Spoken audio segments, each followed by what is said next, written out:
ദൈവത്തിൻ്റെ അതിപരിശുദ്ധമായ നാം വാഴ്ത്തപ്പെടുമാറാകട്ടെ. ആലപ്പുഴ പത്തനംതിട്ട സെഷൻ ഒരുക്കുന്ന പാഠപഠന ക്ലാസ്സിലേക്ക് നിങ്ങളേവരെയും ഹാർദവമായി സ്വാഗതം ചെയ്തുകൊള്ളുന്നു. ഇന്ന് നമ്മൾ പഠിക്കുന്നത് 12ാമത്തെ പാഠമാണ്. പാഠത്തിൻ്റെ തലവാചകം മഹത്വത്തിൻ്റെ മണിക്കൂർ, കുരിശും ഉയർത്തെഴുന്നേൽപ്പും. The hour of glory, the cross and resurrection. നമുക്ക് ഈ പാഠപഠനത്തിന് മുമ്പായി ഒരു നിമിഷം പ്രാർത്ഥിക്കാം. മഹോന്നത വാസം ചെയ്യുന്ന ദൈവമേ, തിരുനാം വാഴ്ത്തപ്പെടുമാറാകട്ടെ. സ്വർഗാസുരങ്ങൾ അധിവസിക്കുന്നവനെ അങ്ങ് നാം വാഴ്ത്തപ്പെടുമാറാകട്ടെ.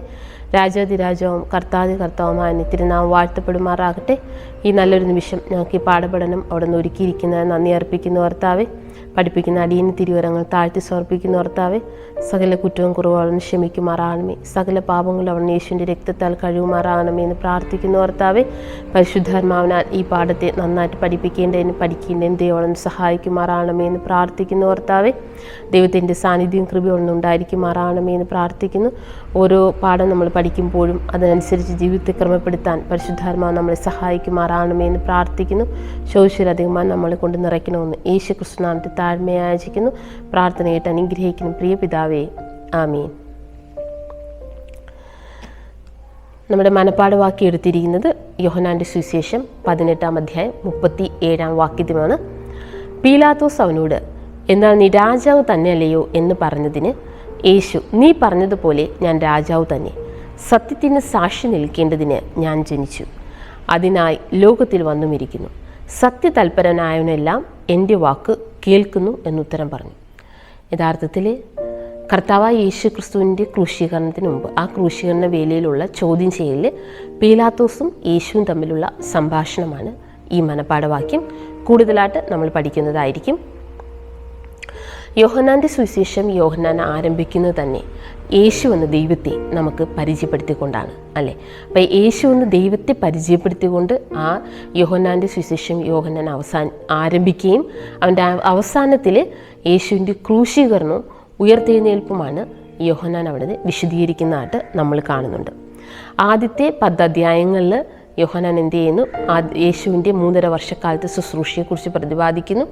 അതിനുശേഷം 11 മുതൽ 20 വരെയുള്ള അധ്യായങ്ങളിൽ 1-2 ആഴ്ചയിലെ സംഭവങ്ങളും അവിടുന്ന് പ്രതിപാദിക്കുന്നതായിട്ട് നമ്മൾ കാണുന്നുണ്ട്, അല്ലേ? ശരിക്കും നമ്മൾ ഈ തലവാചകത്തിലേക്ക് നോക്കിക്കേ, മഹത്വത്തിൻ്റെ മണിക്കൂർ, കുരിശും ഉയർത്തെഴുന്നേൽപ്പും എന്നാണ്. റോമാക്കാർ അതിനീചവും നികൃഷ്ടമായി കണ്ടിരുന്ന ഒരു ക്രൂശീകരണമാണ് യേശുവിന് ലഭിച്ചത്. അത് പക്ഷേ യോഹന്നാൻ നമ്മളെ മഹത്വത്തിൻ്റെ മണിക്കൂറായിട്ട്, അല്ലെങ്കിൽ ഒരു ഗ്ലോറിയസ് ഈവൻ്റായിട്ടാണ്, ഒരു സംഭവമായിട്ടാണ് നമുക്ക് പരിചയപ്പെടുത്തി തരുന്നത് എന്ന് നമ്മൾ പ്രത്യേകം ശ്രദ്ധിക്കേണ്ടതാണ്. പീലാത്തോസിൻ്റെ കാഴ്ചപ്പാടിൽ എന്തായിരുന്നു? യേശുവിൽ നിന്നും പീലാത്തോസിൻ്റെ ചോദ്യം ചെയ്യലിൽ നിന്നെല്ലാം യേശു ഈ രാജ്യത്തിൻ്റെ രാജാവാണോ എന്ന നിലയിലാണ് ചോദിക്കുന്നത്. എന്നാൽ യേശുവിൻ്റെ ആൻസറിൽ നമ്മൾ മനസ്സിലാവുന്നു, എൻ്റെ രാജ്യം ഐഹികമല്ല എന്ന് യേശു പറയുന്നുണ്ട്. അപ്പോൾ പീലാത്തോസിൽ ലോകപരമായുള്ള കാഴ്ചപ്പാടിൽ നിന്ന് യേശുവിനോട് സംസാരിക്കുമ്പോൾ, ക്വസ്റ്റ്യൻ ചെയ്യുമ്പോൾ, ചോദ്യം ചെയ്യുമ്പോൾ നടത്തുമ്പോൾ യേശു ആത്മീയമായ കാഴ്ചപ്പാടിൽ നിന്നാണ് സംസാരിക്കുന്നതായിട്ടും ഇവരുടെ ഈ കോൺവെർസേഷനിൽ നിന്ന് നമുക്ക് വ്യക്തമായിട്ട് മനസ്സിലാക്കാവുന്നതാണ്, അല്ലേ? യേശുവിൽ നിന്നും യേശുവിനെ കുറിച്ച് വളരെ തികച്ചും വ്യത്യസ്തമായ ഒരു അഭിപ്രായമുള്ള ആളായിരുന്നു പീലാത്തോസ് എന്ന് നമ്മൾ മനസ്സിലായിരിക്കുന്നു. പീലാത്തോസിൻ്റെ മുമ്പിൽ കർത്താവായ യേശു ക്രിസ്തു നിന്നപ്പോൾ പീലാത്തോസ് എങ്ങനെയാണ് യേശുവിനെ കണ്ടത്? ഒരു മനുഷ്യനായി തന്നെയാണ് കണ്ടത്. യേശു എന്ന ദൈവത്തെ യേശുവിൽ കണ്ടില്ല എന്നാണ്. പക്ഷെ എന്നാലും അതിനൊരു ദൈവികത്വം യേശുവിന് ഒരു ദൈവികത്വം പീലാത്തോസിന് മനസ്സിലാക്കാൻ കഴിഞ്ഞതായിട്ട് നമ്മൾ പീലാത്തോസിനെ കുറിച്ച് പീലാത്തോസിൻ്റെ ഭാഗങ്ങൾ കൂടുതൽ വായിക്കുമ്പോൾ നമുക്ക് മനസ്സിലാവുന്നതാണ്. ശരിക്കും ഈ ആഴ്ചത്തെ പാഠത്തിൽ നമ്മൾ പഠിക്കുന്നത് കർത്താവായ യേശു ക്രിസ്തുവിൻ്റെ ക്രൂശീകരണത്തിൽ പീലാത്തോസിൻ്റെ മനോഭാവത്തെക്കുറിച്ചും പീലാത്തോസ് യേശുവിനെ രക്ഷിക്കാൻ ശ്രമിക്കുന്നതിനെക്കുറിച്ചും, അതുപോലെ യേശുവിനെ അടക്കം ചെയ്തതിന് ശേഷം മറിയ ഒത്തിരി ദുഃഖിക്കുന്നതിനെക്കുറിച്ചും, മറിയ യേശുവിനെ കണ്ടപ്പോൾ എങ്ങനെ സന്തോഷപ്പെട്ടു, അല്ലെങ്കിൽ എത്രമാത്രം സന്തോഷമൊക്കെ ഉണ്ടായി എന്നതിനെക്കുറിച്ചാണ് ഈ ആഴ്ചത്തെ പാഠം നമ്മൾ പഠിക്കുന്നത്. നമുക്ക് ഞായറാഴ്ചത്തെ ഭാഗത്തിലേക്ക് പോകാം. ഞായറാഴ്ചത്തെ ഭാഗത്തിൻ്റെ തലവാചകം എന്താണ് സത്യം? What is truth? യോഹന്നാൻ്റെ സുവിശേഷം 18-ാം അധ്യായം 28 മുതൽ 38 വരെ നമ്മൾ നോക്കുമ്പോൾ യേശുവിനെ റോമൻ ഗവർണറായ പീലാത്തോസിൻ്റെ അടുക്കൽ കൊണ്ടുവരുന്നു. പീലാത്തോസും യേശുവും തമ്മിലുള്ള സംഭാഷണമാണ് ഈ ഭാഗത്ത് നമ്മൾ കാണുന്നത്. ഇവിടെ ശരിക്കും യേശു മാനവകുലത്തെ രക്ഷിക്കാൻ വന്ന ദൈവമാണെന്നും പീലാത്തോസ് എന്ന് പറയുന്ന വ്യക്തി ഒരു വെറും മനുഷ്യനാണെന്നും ആർക്ക് മനസ്സിലാവുന്നുണ്ട്? വായനക്കാരായ നമുക്ക് മനസ്സിലാവുന്നുണ്ട്. പക്ഷെ പീലാത്തോസിൻ്റെ മുമ്പിൽ നിൽക്കുന്ന യേശുവിനെ ദൈവമായിട്ടല്ല പീലാത്തോസ് കാണുന്നത്. പീലാത്തോസ് എങ്ങനെയാണ് യേശുവിനെ കാണുന്നത്? അതൊരു വ്യക്തിയായിട്ട്, ഒരു വെറും മനുഷ്യൻ എന്ന രീതിയിലാണ് പീലാത്തോസും യേശുവിനോട് സംസാരിച്ചിരുന്നത്. അങ്ങനെയാണെങ്കിൽ കൂടെ യേശുവിൻ്റെ മനോഭാവത്തിൽ നിന്നും സംസാരത്തിൽ നിന്നും യേശു ഒരു ദൈവികത്വമുള്ളതായിട്ട് പീലാത്തോസിന് മനസ്സിലായതായിട്ടും നമ്മൾ കാണുന്നുണ്ട്. ഇവിടെ 33 വാക്യത്തിലേക്ക് പോകുമ്പോൾ, നീ യഹൂദന്മാരുടെ രാജാവോ എന്ന് പീലാത്തോസ് ചോദിച്ചു. പീലാത്തോസ് യേശുവിനോട് ചോദിക്കുകയാണ്, നീ യഹൂദന്മാരുടെ രാജാവോ എന്നാണ്. അതിന് യേശു എങ്ങനെയാണ് ആൻസർ പറയുന്നത്? യേശു ആ ക്വസ്റ്റ്യന് ആൻസർ എസ് ഓർ നോ എന്ന് പറയുന്നതിന് പകരം യേശു ഇങ്ങനെ പറയുന്നുണ്ട്, ഇത് നീ സ്വയമായി പറയുന്നതോ മറ്റുള്ളവർ എന്നെക്കുറിച്ച് നിന്നോട് പറഞ്ഞിട്ടോ എന്ന് ചോദിച്ചു. അപ്പോൾ യേശു തിരിച്ച് പറയാണ്, ഇത് സ്വയമായിട്ട് ചോദിക്കുന്നതാണോ അത് മറ്റുള്ളവരെ എന്നെക്കുറിച്ച് യഹൂദന്മാരുടെ രാജാവ് എന്ന കുറ്റം ചുമത്തിയത് കൊണ്ട് ചോദിക്കുന്നതാണോ എന്നാണ് കർത്താവ് യേശു ക്രിസ്തുവിൻ്റെ ചോദ്യം. നിങ്ങൾക്കെന്ത് തോന്നുന്നു? പീലാത്തോസിന് യേശുവിനെ കുറിച്ച് എന്തെങ്കിലും അറിവുണ്ടായിരുന്നു എന്ന് നിങ്ങൾക്ക് തോന്നുന്നുണ്ടോ? ശരിക്കും നമ്മൾ സിസ്റ്റർ വൈറ്റ് എഴുതിയ ദ ഡിസൈർ ഓഫ് ഏജസ് എന്ന ബുക്കിലേക്ക് പോകുമ്പോൾ page number 742 paragraph 2 in Pilate judgment hall എന്ന് പറയുന്ന ഭാഗത്തിലേക്ക് പോകുമ്പോൾ ഇവിടെ ഒരു ശ്രദ്ധേയമായ പാരഗ്രാഫ് ഉണ്ട്. Christ's appearance made a favorable impression upon Pilate. His better nature was roused. He had heard of Jesus and his works. His wife had told him something of the wonderful deeds performed by the Galilean prophet who cured the sick and raised the dead. Now this revived as a dream in Pilate's mind. He recalled rumors that he had heard from several sources. ശരിക്കും നമ്മൾ ഈ പാരഗ്രാഫിലേക്ക് പോകുമ്പോൾ നമുക്ക് മനസ്സിലാവുന്ന ഒരു കാര്യമുണ്ട്. പീലാത്തോസിൻ്റെ ഭാര്യ പീലാത്തോസിനോട് already പറഞ്ഞിരുന്നു ഗലീലയിലൊരു പ്രോഫറ്റിനെ കുറിച്ചും ഒത്തിരി അസുഖങ്ങളുള്ളവരെ സുഖപ്പെടുത്തുന്നതിന്, സൗഖ്യം കൊടുക്കുന്നതിനെക്കുറിച്ചും അതുപോലെ മരിച്ചവരെ ഉയർപ്പിക്കുന്നതിനെ കുറിച്ചുള്ള ഒരു പ്രോഫറ്റിനെ കുറിച്ച് പീലാത്തോസിനോട് ഓൾറെഡി പറഞ്ഞിരുന്നു. ഇത് കൂടാതെ തന്നെ എന്താണ്, he recalled rumours that he had heard several sources. പീലാത്തോസിൻ്റെ ഭാര്യയിലുപരി വേറെ സോഴ്സിൽ നിന്നും എന്താണ് യേശുവിനെ കുറിച്ച് റൂമേഴ്സ്, യേശുവിനെ കുറിച്ചുള്ള കഥകൾ ആര് കേട്ടിരുന്നു? പീലാത്തോസ് കേട്ടിരുന്നു എന്നതാണ് സത്യം. അപ്പോൾ പീലാത്തോസ് കേട്ടറിഞ്ഞ ഒരു മനുഷ്യനാണ് യേശു. ആ യേശുവാണ് പീലാത്തോസിൻ്റെ മുമ്പിൽ നിൽക്കുന്നതെന്നത് നമുക്ക് മനസ്സിലാക്കാം. സ്വാഭാവികമായിട്ട് നമ്മൾ കേട്ടറിഞ്ഞ ഒരു മനുഷ്യൻ നമ്മുടെ ഫ്രണ്ടിൽ നിൽക്കുമ്പോൾ നമ്മൾ കേട്ട കാര്യങ്ങൾ എന്ത് ചെയ്യും? നമ്മുടെ മനസ്സിലൂടെ പാസ് ചെയ്യും. അപ്പോൾ പീലാത്തോസ് കേട്ടിരുന്ന കാര്യങ്ങളും കർത്താവ് യേശു ക്രിസ്തു പീലാത്തോസിന് മുമ്പ് നിന്നപ്പോൾ പീലാത്തോസിൻ്റെ മനസ്സിലൂടെ തീർച്ചയായിട്ടും പാസ് ചെയ്തിരിക്കണമെന്ന് നമ്മൾ മനസ്സിലാക്കുന്നു. 35 വാക്യത്തിൽ പീലാത്തോസ് എന്താണ് അതിന് ഉത്തരമായി പറഞ്ഞത്? ഞാൻ യഹൂദനോ? പീലാത്തോസ് യേശുവിൻ്റെ ചോദ്യത്തിനും ആൻസർ പറയുന്നില്ല അല്ലേ? യേശു പീലാത്തോസിൻ്റെ ചോദ്യത്തിനും ആൻസർ പറയുന്നില്ല. 35 വാക്യം പീലാത്തോസ് അതിന് ഉത്തരമായി പറഞ്ഞത്, ഞാൻ യഹൂദനോ? നിന്റെ ജനവും മഹാപുരോഹിതന്മാരും നിന്നെ എൻ്റെ പക്കൽ ഏൽപ്പിച്ചിരിക്കുന്നു. നീ എന്ത് ചെയ്തു എന്ന് യേശുവിനോട് ചോദിച്ചു. അപ്പോൾ ഞാൻ യഹൂദനാണോ? നിന്റെ ജനവും നിന്റെ മഹാപുരോഹിതന്മാരുമാണ് നിന്നെ എൻ്റെ പക്കൽ ഏൽപ്പിച്ചിരിക്കുന്നത്. നീ എന്താണ് ചെയ്തതെന്ന് പീലാത്തോസ് ചോദിക്കുകയാണ്. പീലാത്തോസ് യേശുവിനെ കുറിച്ച് കേട്ടിട്ടുണ്ടായിരുന്നു എന്ന് നമുക്കിപ്പോൾ തന്നെ മനസ്സിലായി. പക്ഷെ പീലാത്തോസ് അത് യേശുവിൻ്റെ മുമ്പിൽ സമ്മതിക്കാൻ തയ്യാറായിരുന്നില്ല എന്ന് നമ്മൾ ഓർക്കണം അല്ലേ? ശരിക്കും നമ്മൾ നോക്കുമ്പോഴത്തേക്ക് 36 വാക്യത്തിലേക്ക് പോകുമ്പോൾ, എൻ്റെ രാജ്യം ഐഹികമല്ല. എൻ്റെ രാജ്യം ഐഹികമായിരുന്നുവെങ്കിൽ എന്നെ യഹൂദന്മാരുടെ കയ്യിൽ ഏൽപ്പിക്കാതെ എൻ്റെ സേവകർ പോരാടുമായിരുന്നു. എൻ്റെ രാജ്യം ഐഹികമല്ല എന്ന് പറയുന്നതായിട്ട് കാണുന്നുണ്ട്. അപ്പോൾ ഈ കർത്താവ് യേശു ക്രിസ്തു പറയുന്നുണ്ട് എൻ്റെ രാജ്യം ഐഹികമല്ല എന്ന് പറയുമ്പോൾ തന്നെ യഥാർത്ഥത്തിൽ എന്താണ്, പീലാത്തോസിന് യേശുവിൽ ആദ്യമേ ഒരു ദൈവികത്വം കണ്ടിരുന്നു. തൻ്റെ മുമ്പിൽ നിന്ന് നിൽക്കുന്ന മറ്റ് എന്നും വരുന്ന കുറ്റവാളിയിൽ നിന്ന് വളരെ വ്യത്യസ്തനായൊരു വ്യക്തിയായിരുന്നു കർത്താവ് യേശു ക്രിസ്തു. അപ്പോൾ യേശു ക്രിസ്തുവിൻ്റെ വാക്കുകളെല്ലാം തന്നെ എന്താണ്, ശ്രദ്ധേയമുള്ളതിനാൽ പീലാത്തോസ് യേശുവിനെ പ്രത്യേകിച്ച് നോട്ടിഫൈയും ചെയ്തിരുന്നു എന്ന് നമ്മൾ മനസ്സിലാക്കുന്നുണ്ട്. പക്ഷേ ഇതൊന്നും പീലാത്തോസ് എല്ലാം ശ്രദ്ധിക്കുന്നുണ്ടെങ്കിലും തന്നെ പീലാത്തോസ് അത് ശ്രദ്ധിക്കുന്നില്ലാത്ത രീതിയിൽ ഇതെല്ലാം തള്ളിക്കളയുന്നതായിട്ട് നമ്മൾ കാണുന്നുണ്ടല്ലേ. 37 വാക്യം നോക്കുമ്പോൾ, സത്യത്തിന് സാക്ഷ്യം നിൽക്കേണ്ടതിന് ഞാൻ ജനിച്ചു, അതിനാൽ ലോകത്തിൽ വന്നുമിരിക്കുന്നു. സത്യതൽപരനായവനെല്ലാം എൻ്റെ വാക്ക് കേൾക്കുന്നു എന്ന് പറഞ്ഞു. അപ്പോൾ എന്താണ്, നീ എന്ത് ചെയ്തു എന്ന ക്വസ്റ്റിന് ആൻസർ ആയിട്ടാണ് യേശു ക്രിസ്തു ഇങ്ങനെയെല്ലാം സംസാരിക്കുന്നത്. സത്യത്തിന് സാക്ഷി നിൽക്കേണ്ടതിന് ഞാൻ ജനിച്ചുവെന്നും അതിനാൽ ലോകത്തിൽ വന്നുമിരിക്കുന്നു എന്നൊക്കെ യൂസ് ചെയ്യുന്നുണ്ട്. സത്യതാൽപരരായവരെല്ലാം തന്നെ എൻ്റെ വാക്ക് കേൾക്കുന്നു എന്നും പറയുന്നുണ്ട്. ശരിക്കും ബുദ്ധിപരമായി സംസാരിക്കുന്ന ഒരു വ്യക്തിയാണെന്ന് അപ്പോൾ ആർക്ക് മനസ്സിലായി കഴിഞ്ഞു? പീലാത്തോസ് ഇതിനോടകം യേശുവിൽ നിന്ന് മനസ്സിലായി കഴിഞ്ഞു. അപ്പോൾ പീലാത്തോസ് തിരിച്ചു ചോദിക്കുന്നു, സത്യം എന്നാൽ എന്ത് എന്ന്, വാട്ട് ഈസ് ട്രൂത്ത് എന്ന് പീലാത്തോസ് ചോദിക്കുന്നുണ്ട്. ഇങ്ങനെ ചോദിച്ചതിന് ശേഷം പീലാത്തോസ് ഉത്തരം കേൾക്കാനായിട്ട് യേശുവിൻ്റെ മുമ്പിൽ നിൽക്കാതെ പുറത്തു പോയിട്ട് ബഹളം വെച്ചുകൊണ്ടിരിക്കുന്ന മത നേതാക്കന്മാരോടും ജനക്കൂട്ടത്തോടും പറയുകയുണ്ടായി, അവനിൽ ഞാനൊരു കുറ്റവും കാണുന്നില്ല എന്ന്. അപ്പം അങ്ങനെ ഒരു സ്റ്റേറ്റ്മെൻറ്റ് തന്നെ പീലാത്തോസ് പറയുമ്പോൾ ശരിക്കും എന്താണ്, യേശുവിനെ കുറിച്ച് പീലാത്തോസ് അത്രയും സംസാരിച്ച കാര്യത്തിൽ നിന്ന് യേശുവിനെ പീലാത്തോസിന് മനസ്സിലാക്കാൻ കഴിഞ്ഞു യഥാർത്ഥത്തിൽ. ഇല്ല, കേട്ടറിവ് വെച്ചുള്ള കാര്യവും ഇപ്പോൾ തന്നെ മുമ്പ് സംസാരിക്കുന്ന വ്യക്തിയെയും തീർച്ചയായിട്ടും പീലാത്തോസ് ആദ്യമായിട്ട് ന്യായാധിപതിയായിരിക്കുന്ന ഒരു വ്യക്തിയൊന്നുമല്ല. ഒത്തിരി കുറ്റവാളികളെ ന്യായം വിധിച്ചൊരു വ്യക്തിയാണ്, ഒത്തിരി കാര്യങ്ങൾ കേട്ടൊരു വ്യക്തിയാണ്. അപ്പോൾ പീലാത്തോസിന് തീർച്ചയായിട്ടും കാര്യങ്ങൾ മനസ്സിലായി കഴിഞ്ഞു. അതുകൊണ്ട് തന്നെ പുറത്തു പോയിട്ട് പീലാത്തോസ് പറയുന്നുണ്ട് എന്താണ്, ഇവനിൽ ഞാനൊരു കുറ്റവും കാണുന്നില്ല എന്ന് പീലാത്തോസ് പറയുന്നുണ്ട്. പീലാത്തോസ് സത്യം എന്താണെന്ന് കേട്ടില്ലെങ്കിലും നമ്മൾ സത്യം എന്താണെന്ന് തീർച്ചയായിട്ടും കേൾക്കണം. യോഹന്നാൻ്റെ സുവിശേഷം 14:6 ഇങ്ങനെ പറയുന്നു, ഞാൻ തന്നെ വഴിയും സത്യവും ജീവനുമാകുന്നു എന്നാണ്. അപ്പോൾ കർത്താവ് യേശു ക്രിസ്തുവാണ് സ്വർഗത്തിലേക്കുള്ള വഴിയും നമുക്ക് ജീവൻ തന്ന ജീവനും അതുപോലെ ആരാണ്, സത്യവുമാണെന്ന് നമ്മൾ മനസ്സിലാക്കണം. അത് യോഹന്നാൻ്റെ സുവിശേഷം 1:14 പറയുന്നുണ്ട്, വചനം ജഡവുമായി തീർന്നു, കൃപയും സത്യവും നിറഞ്ഞവനായി മനുഷ്യരുടെ ഇടയിൽ പാർത്തു എന്നാണ്. വചനമാരാണ്? കർത്താവായ യേശു ക്രിസ്തു. കർത്താവായ യേശു ക്രിസ്തു മനുഷ്യനായി തീർന്നു, കൃപയും സത്യവും നിറഞ്ഞവനായി മനുഷ്യരുടെ ഇടയിൽ പാർത്തതായിട്ട് രേഖപ്പെടുത്തിയിരുന്നു.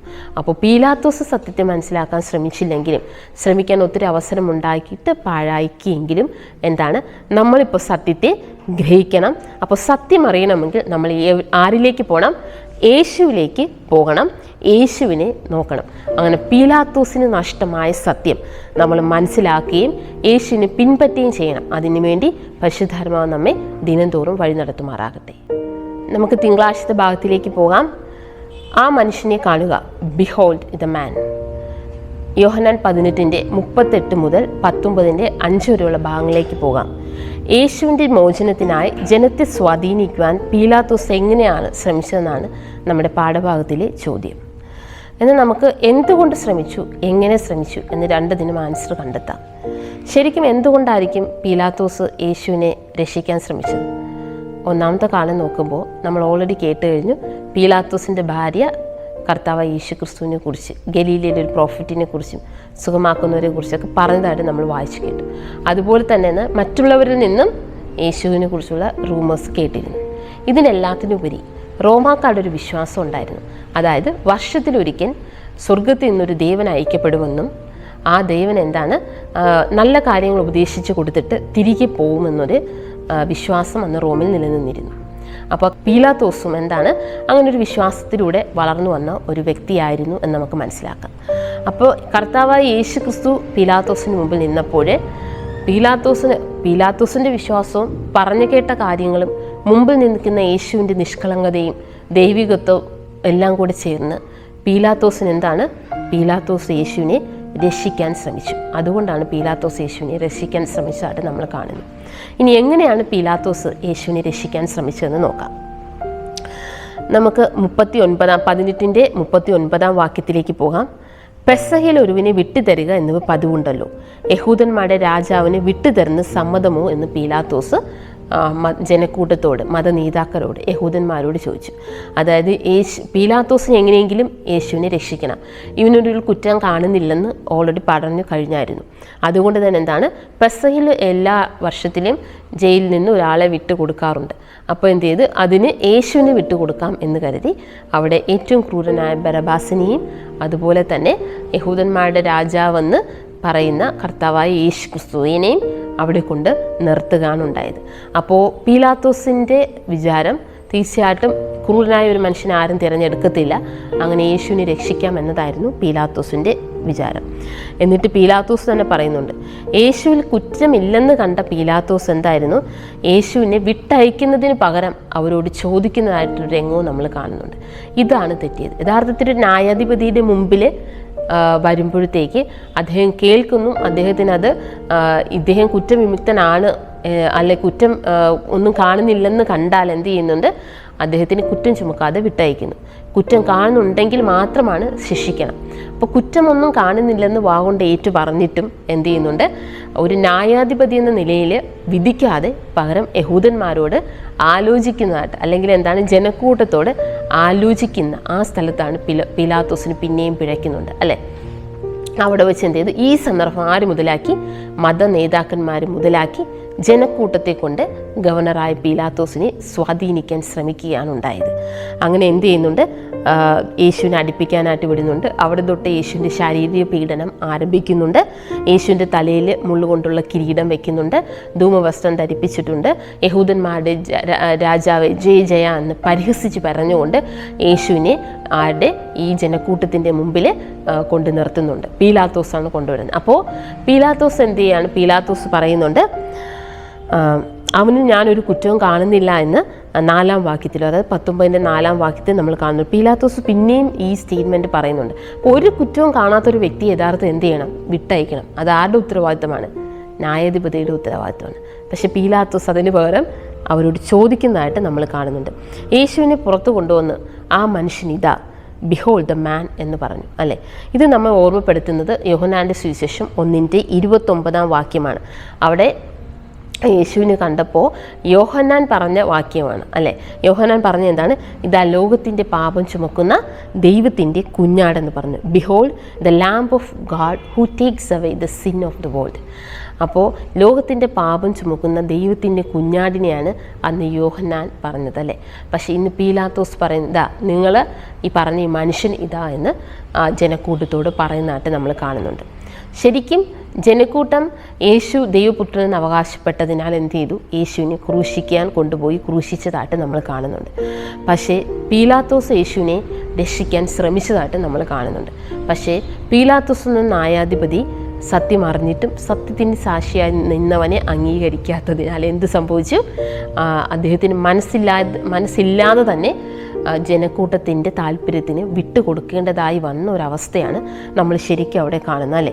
അങ്ങനെ കുറ്റമില്ലാത്ത രക്തത്തെ എന്താണ്, സമ്മർദ്ദത്തിന് വഴങ്ങി പീലാത്തോസ് ക്രൂശീകരണത്തിന് ഏൽപ്പിക്കുന്നതായിട്ടാണ് നമ്മൾ കാണുന്നത്. ശരിക്കും നമ്മൾ പീലാത്തോസിൻ്റെ അന്ത്യം എങ്ങനെ നോക്കുമ്പോൾ, അങ്ങനെ ശരിക്കും പീലാത്തോസ് അതിൽ ഒട്ടും തന്നെ ഹാപ്പി ആയിരുന്നില്ല.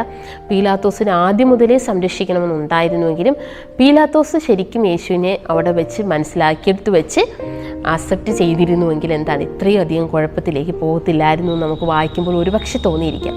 നമുക്ക് ആ പീലാത്തോസിൻ്റെ അന്ത്യത്തിലെ നോക്കുമ്പോൾ യഥാർത്ഥത്തിൽ വർഷങ്ങൾ പിന്നിട്ടുകൊണ്ടിരിക്കുമ്പോൾ പീലാത്തോസിന് യഹൂദന്മാരെ പ്രീതിപ്പെടുത്താൻ കഴിഞ്ഞില്ല. അതുപോലെ റോമ ഭരണാധികാരികളും പീലാത്തോസിനെതിരായി തിരിയുന്നുണ്ട്. അങ്ങനെ പീലാത്തോസിന് സ്പെയിനിലെ ഗൗളിലേക്ക് നാട് കടത്തപ്പെടുകയും അവിടെ വെച്ച് എന്ത് ചെയ്യുന്നുണ്ട്, ഉടുത്ത ഉടുതുണിയിൽ തന്നെ അദ്ദേഹം ഒരു മരച്ചില്ലയിൽ തൂങ്ങി മരിക്കാനുണ്ടായത്.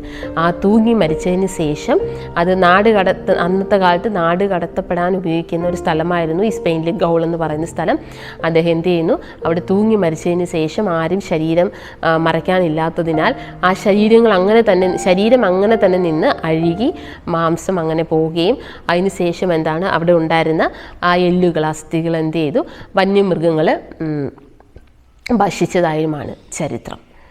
ശരിക്കും നമ്മൾ നോക്കുമ്പോൾ എന്താണ്, കുറ്റമില്ലാത്ത രക്തത്തിനെതിരെ നമ്മൾ തിരിയാൻ പാടില്ല എന്ന് ആദ്യമേ ഈ ഭാഗത്ത് നിന്ന് ഓർക്കേണ്ടതാണ്. പക്ഷേ ലോകത്തിൻ്റെ പാപം ചുമക്കുന്ന ദൈവത്തിൻ്റെ കുഞ്ഞാടിനെ ആ ജനക്കൂട്ടത്തിനും യഹൂദന്മാർക്കും മതനേതാക്കന്മാർക്കും പീലാത്തോസിനും മനസ്സിലാക്കാനും അംഗീകരിക്കാനും കഴിഞ്ഞില്ലെങ്കിലും ഇത് പഠിക്കുന്ന, ഈ ചരിത്രം പഠിക്കുന്ന നമുക്കെല്ലാവർക്കും യേശു ദൈവമാണെന്ന് ബോധ്യപ്പെട്ടിരിക്കുകയാൽ എന്ത് ചെയ്യണം, ലോകത്തിൻ്റെ പാപം ചുമന്ന് നമുക്ക് വേണ്ടി മരിച്ച കർത്താവായ യേശു ക്രിസ്തുവിനെ പൂർണ്ണമായി അനുസരിക്കാനും പിൻപറ്റാനും ദൈവം നമ്മെ എല്ലാവരെയും സഹായിക്കുമാറാകട്ടെ. ചൊവ്വാഴ്ചത്തെ ഭാഗത്തിലേക്ക് പോകാം. ചൊവ്വാഴ്ചത്തെ ഭാഗത്തിൻ്റെ തലവാചകം സകലവും നിവൃത്തിയായി, ഇറ്റ് ഈസ് ഫിനിഷ്ഡ്. യോഹന്നാൻ 19-ാം അധ്യായം 25 മുതൽ 27 വരെ വായിക്കുമ്പോൾ യേശുവിനെ സംബന്ധിച്ചുള്ള ഹൃദയസ്പർശിയായ ഒരു ഭാഗമാണ് നമ്മൾ കാണുന്നല്ലേ. ക്രൂശിന് സമീപം ഉണ്ടായതെന്ന് നമുക്ക് മനസ്സിലാകുന്നുണ്ട്. 26-ാം വാക്യത്തിൽ യേശു തൻ്റെ അമ്മയും താൻ സ്നേഹിച്ച ശിഷ്യനും, അതായത് യോഹന്നാനാണ്, നിൽക്കുന്നത് കണ്ടിട്ട് യേശു പറയാണ്. നമുക്കിതൊക്കെ വായിക്കുമ്പോൾ നമുക്കിതൊക്കെ മനസ്സിലൂടെ ഒന്ന് കടന്നു പോകേണ്ടതാണ്. കാരണം എന്താണ്, മനുഷ്യനായാണ്, തികച്ചും ഒരു മനുഷ്യനായാണ് ക്രൂശീകരണ വേളയിലും ആ സമയത്തൊക്കെ യേശു കാണപ്പെട്ടതെന്ന് ഓർക്കണം. യേശു ആയിരുന്നു, തികച്ചും മനുഷ്യനായിട്ടാണ് യേശു ആയിരുന്നു നമ്മൾ ഓർക്കണം, അല്ലേ? അപ്പോൾ നമുക്കുണ്ടാവുന്ന എല്ലാ ഫീലിങ്സും ആർക്കുണ്ടായിരുന്നു? കർത്താവായ യേശു ക്രിസ്തുവിനുണ്ടായിരുന്നു. അപ്പോൾ ഇത്രയും പേര് അട്ടഹസിക്കുകയും പരിഹസിക്കുകയും ക്രൂശിക്കുകയും തുപ്പുകയും ഒക്കെ ചെയ്യുമ്പോഴത്തേക്കും യേശു ആരെയാണ്? ആ ക്രൂശിന് താഴെ നിൽക്കുന്ന, ക്രൂശിൻ്റെ സമീപത്ത് നിൽക്കുന്ന യേശുവിൻ്റെ അമ്മേനെയും അരിമശിഷ്യനായ യോഹന്നാനെയൊക്കെ നോക്കുന്നുണ്ടല്ലേ.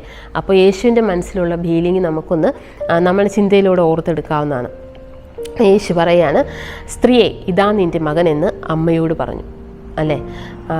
എന്ന് പിന്നെ ശിഷ്യനോട് ഇതാ നിൻ്റെ അമ്മ എന്നും പറഞ്ഞു. യോഹന്നാനെ കുറിച്ച് അമ്മയോട് പറഞ്ഞു ഇതാ നിൻ്റെ മകനെന്ന് പറഞ്ഞു. തിരിച്ച് എന്താ പറഞ്ഞു? ശിഷ്യനോട് പറഞ്ഞു ഇതാ നിൻ്റെ അമ്മയെന്നും പറഞ്ഞു. അപ്പോൾ യേശുവിൻ്റെ അമ്മനെ യോഹന്നാൻ്റെ അമ്മയായിട്ട് യേശു എന്താണ്, മരണത്തിന് തൊട്ട് മുമ്പ് ഏൽപ്പിക്കുന്നതായിട്ട് നമ്മൾ കാണുന്നു, അല്ലേ? അപ്പോൾ നമ്മളിതൊക്കെ നോക്കിയ ഭൗതികമായി തന്നെ ഒരെന്താണ് ഉത്തരവാദിത്തങ്ങൾ നിർവഹിക്കുന്ന മക്കളെയും അമ്മമാരെയൊക്കെ നമ്മൾ കാണാറുണ്ടല്ലേ. ശരിക്കും നമ്മൾ ഈ ഒരു ഭാഗം വായിച്ചു വരുമ്പോൾ അങ്ങനെ ചിന്തിക്കുകയാണെങ്കിൽ നമുക്ക് അങ്ങനെ യേശു മരിക്കാൻ പോകുന്ന യേശു നന്നായിട്ടറിയാം.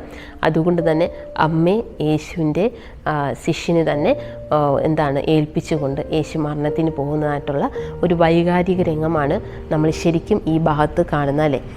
ഈ സമയത്ത് ശരിക്കും പറഞ്ഞാൽ യേശുവിൻ്റെ പ്രതിഷ്ഠ സമയത്ത് യേശുവും യോസഫും മറിയും യേശുവിനെ പ്രതിഷ്ഠയ്ക്ക് കൊണ്ടുപോയ സമയത്ത് ശീമോൻ അവനെ അനുഗ്രഹിച്ചിട്ട്, യേശുവിനെ അനുഗ്രഹിച്ചിട്ട്, അവരെ അനുഗ്രഹിച്ചിട്ട് ഇങ്ങനെ പറഞ്ഞിരുന്നു, നിൻ്റെ സ്വന്തം പ്രാണനിൽ കൂടെ വാൾ കടക്കുമെന്ന് പറഞ്ഞിരുന്നു. ഇപ്പോൾ ആ ശീമോൻ പറഞ്ഞ സംഭവങ്ങൾ നടക്കുന്ന ഒരു സമയമാണ്. അത് പ്രതിഷ്ഠ നടത്തുന്ന എപ്പോഴാണ്? ജനിച്ചു കഴിഞ്ഞിട്ടുള്ള സമയത്താണല്ലേ. ഇപ്പോൾ ആ സംഭവങ്ങൾ നിവൃത്തിയായിക്കൊണ്ടിരിക്കുകയാണ്. ആ സമയത്താണ് യേശു അമ്മയോട് സംസാരിക്കുന്നത്, ഇതാ നിൻ്റെ മകനെന്ന് പറഞ്ഞ് യോഹന്നാൻ്റെ കയ്യിൽ ഏൽപ്പിക്കുന്നതായിട്ട് നമ്മൾ കാണുന്നതല്ലേ. നമ്മൾ 28 മുതൽ 30 വരെയുള്ള ഭാഗങ്ങളിലേക്ക് നോക്കുമ്പോൾ സകലവും നിവൃത്തിയായി, 30ാമത്തെ വാക്യം നിവൃത്തിയായി എന്ന് പറഞ്ഞ് തല ചായ്ച്ച് ആത്മാവിനെ ഏൽപ്പിച്ചു കൊടുത്തു എന്ന് നമ്മൾ കാണുന്നുണ്ട്. ശരിക്കും എന്താണ് ഈ വാക്യത്തിൽ എന്താണ്? പിതാവ് തന്നെ ഏൽപ്പിച്ച ആ കർത്തവ്യം, ആ വലിയ ഉത്തരവാദിത്തം യേശു നിവർത്തിച്ചു കഴിഞ്ഞു, അല്ലേ? അത് നിവൃത്തിയായി, ഇറ്റ് ഈസ് ഫിനിഷ്ഡ് എന്ന സകലവും നിവൃത്തിയായി കഴിഞ്ഞു, അല്ലേ? അപ്പം എന്തൊക്കെ നിവൃത്തിയാക്കാനാണ്? ഇങ്ങനെ ഇവിടെ ഭൂമിയിൽ വരണം, മനുഷ്യർക്ക് മാതൃകയായിട്ട് ജീവിക്കണം, ഇവിടെയുള്ള ഉപദേശങ്ങളിൽ നിന്ന് വ്യത്യസ്തമായ, അതായത് യേശുവിനെ കുറിച്ച് മനസ്സിലാക്കി കൊടുക്കണം, അങ്ങനെ ഒരു മാതൃകയായ ഒരു ജീവിതം നയിച്ചതിന് ശേഷം സകല മനുഷ്യനെ രക്ഷിക്കാനുള്ള ക്രൂശീകരണവും യേശു ഏറ്റുവാങ്ങി. അപ്പോൾ പിതാവിൻ്റെ ഇഷ്ടം പൂർണ്ണമായി കർത്താവായ യേശു ക്രിസ്തു വളരെ ഭംഗിയായി അവിടെ നിവർത്തിച്ചതായിട്ട് നമ്മൾ കാണുന്നുണ്ട്. അതിനുശേഷം എന്താണ്? പീലാത്തോസ് ഇതിനൊക്കെ സാക്ഷ്യം വഹിക്കുന്നുണ്ടായിരുന്നല്ലേ. ഇഷ്ടമില്ലാതെ സമ്മർദ്ദത്തിന് വഴങ്ങി യേശുവിനെ ക്രൂശിൽ ഏൽപ്പിച്ചിട്ട് പീലാത്തോസ് ഈ സംഭവത്തിനൊക്കെ സാക്ഷ്യം വഹിക്കുന്നുണ്ടായിരുന്നു.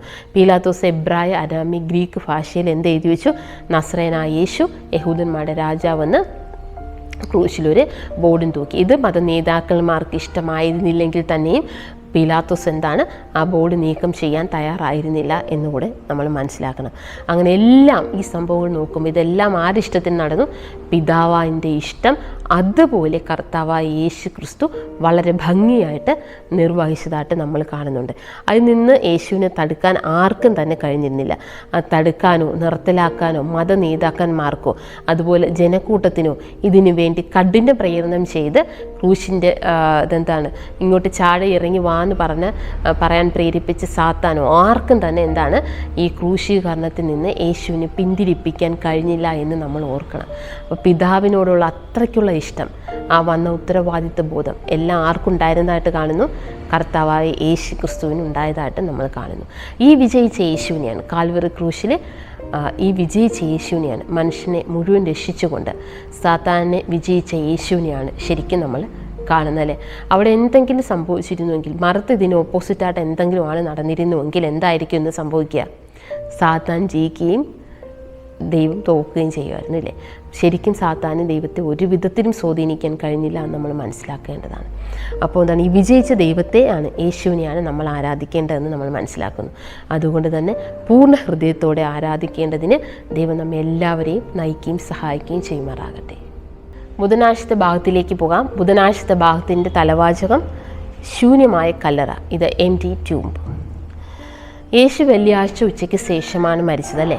ഞായറാഴ്ച അതിരാവിലെ യേശു ഉയർന്നതായിട്ട് നമുക്കറിയാം. വെള്ളിയാഴ്ച ശബദിൻ്റെ ഒരുക്കനാളായതുകൊണ്ട് എന്താണ് അടക്ക നടപടികളെല്ലാം പെട്ടെന്ന് ചെയ്തതായിട്ട് നമ്മൾ കാണുന്നുണ്ട്. പക്ഷേ പൊതുവായി ചെയ്യുന്നതായിട്ടുള്ള സുഗന്ധവർഗം പൂശുന്ന പരിപാടിയെല്ലാം നന്നായിട്ട് അവർക്ക് ചെയ്യാൻ കഴിഞ്ഞില്ല എന്ന് ഓർക്കണം.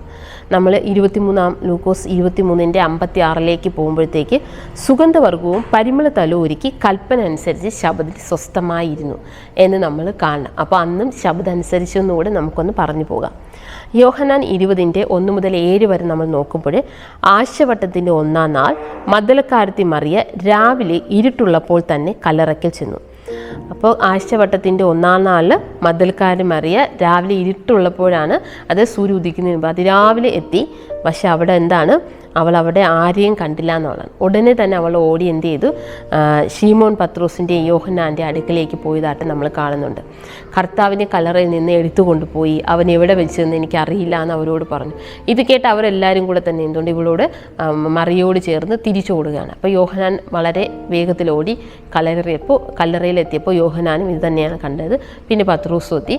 അപ്പോൾ അവർ 3 പേരും ഇത് തന്നെയാണ് സാക്ഷ്യം വഹിച്ചത്. എന്താണ്, അവിടെ ആരെയും കണ്ടില്ല, പകരം എന്താണ്, യേശുവിനെ ചുറ്റാൻ ഉപയോഗിച്ചിരുന്ന ശീലകൾ അവിടെ ഉണ്ടായിരുന്നു. അതുപോലെ യേശുവിൻ്റെ മുഖം കവർ ചെയ്യാൻ ഉപയോഗിച്ച ആ മുഖാവരണം എന്താണ്, മടക്കി വെച്ചിരിക്കുന്നതായിട്ടും അവർക്ക് കാണുന്നുണ്ടായി. അപ്പോൾ ഈ മടക്കി വെച്ചിരിക്കുന്നത് അവർ കണ്ടതുകൊണ്ട് തന്നെ യേശു ഉയർത്തെഴുന്നേറ്റു എന്ന് അവരവിടെ അനുവാദിച്ചു, ഒരു വിധത്തിൽ വിശ്വസിച്ചു എന്ന് നമുക്ക് പറയാം അല്ലേ.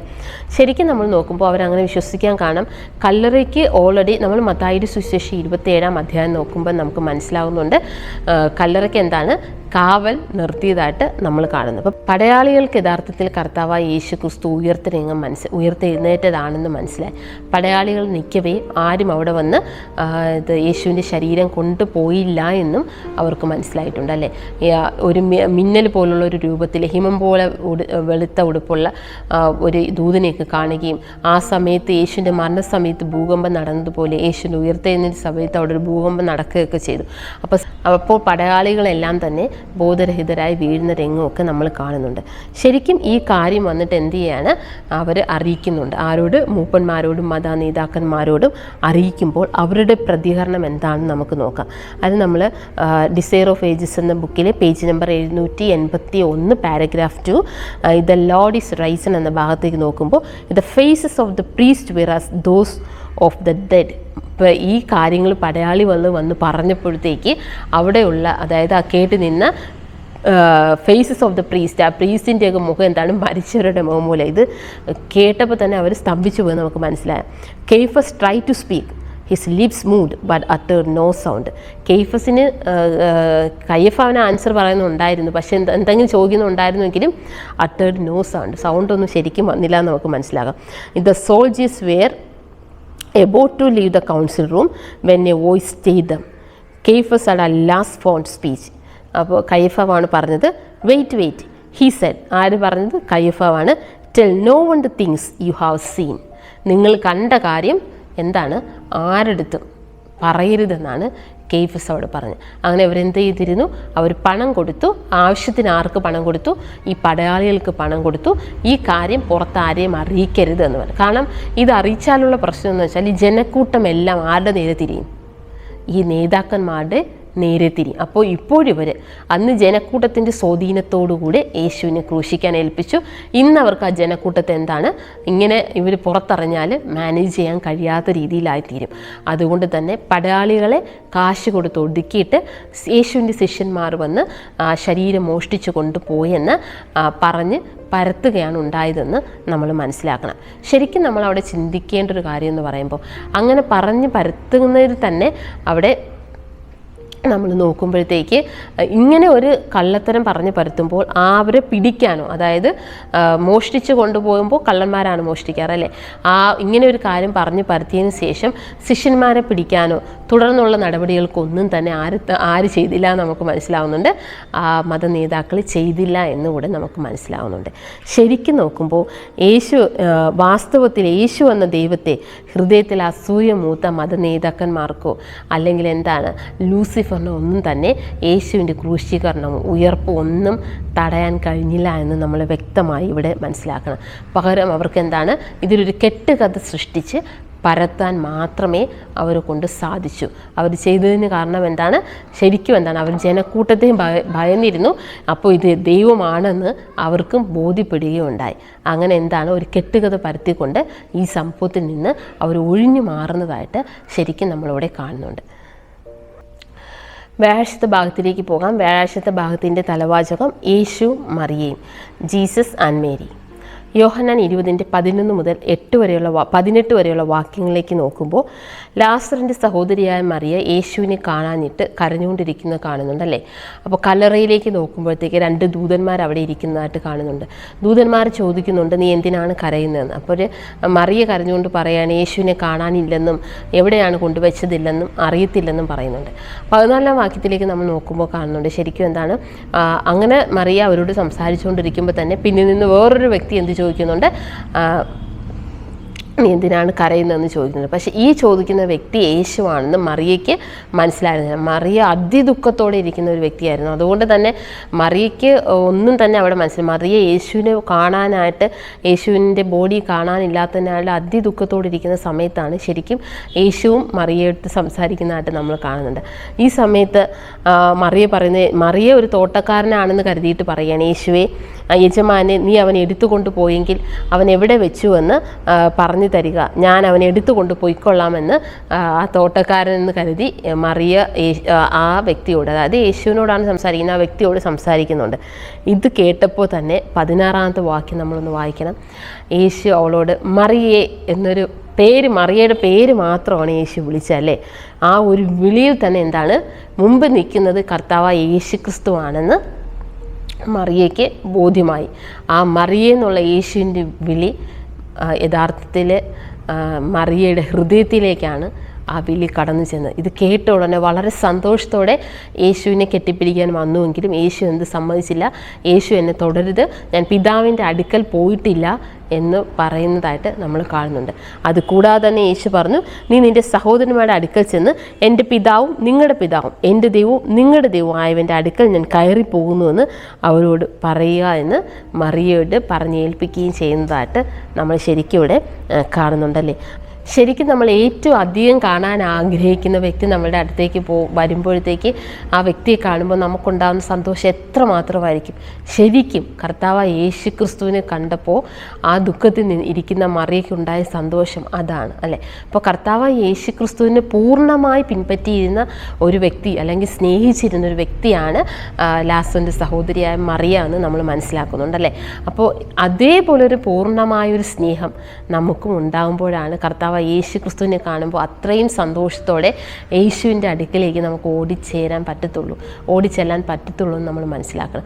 അങ്ങനെ ഒരു പൂർണ്ണമായ സ്നേഹം യേശുവിനെ പൂർണ്ണമായി പിൻപറ്റേണ്ടതിന് ദൈവം നമ്മേവരെയും സഹായിക്കുമാറാകട്ടെ.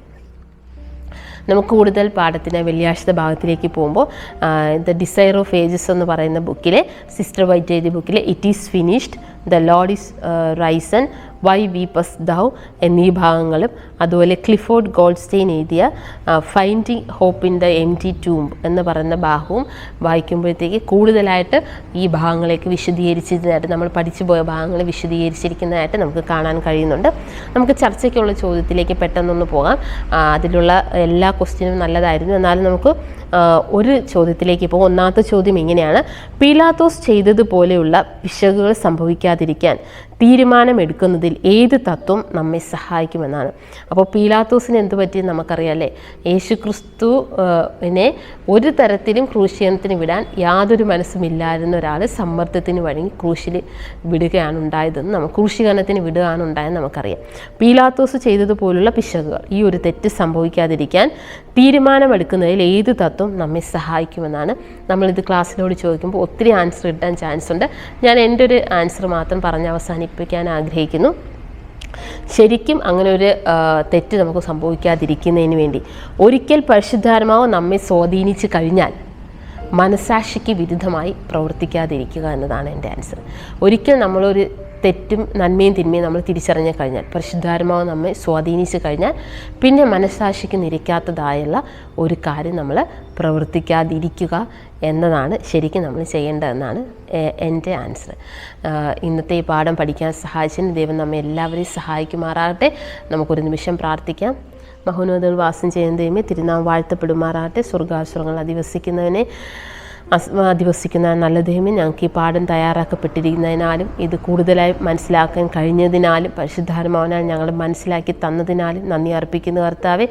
തീർച്ചയായിട്ടും പീലാത്തോസിനെ പോലുള്ള തെറ്റുകൾ നമ്മുടെ ജീവിതത്തിൽ ചെയ്യാതിരിക്കേണ്ടതിന് പരിശുദ്ധാത്മാവ് നമ്മെ ബോധ്യപ്പെടുത്തുന്ന കാര്യത്തിന് അനുസരണമായി നമ്മുടെ ജീവിതത്തിൽ ക്രമീകരിക്കേണ്ടത് നമ്മളെ സഹായിക്കുമാറാകണമേ.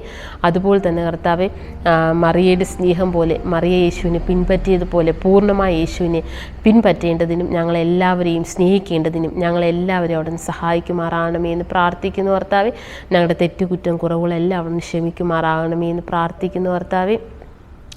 യേശു എല്ലാ നന്മകളും നിറയ്ക്കണമെന്ന് യേശുവിൻ്റെ നാമത്തിൽ താഴ്മയെ യാചിക്കുന്നു. പ്രാർത്ഥനയായിട്ട് അനുഗ്രഹിക്കണം പ്രിയ പിതാവേ. ആമേൻ. ദൈവം നിങ്ങളേവരെയും അനുഗ്രഹിക്കുമാറാകട്ടെ.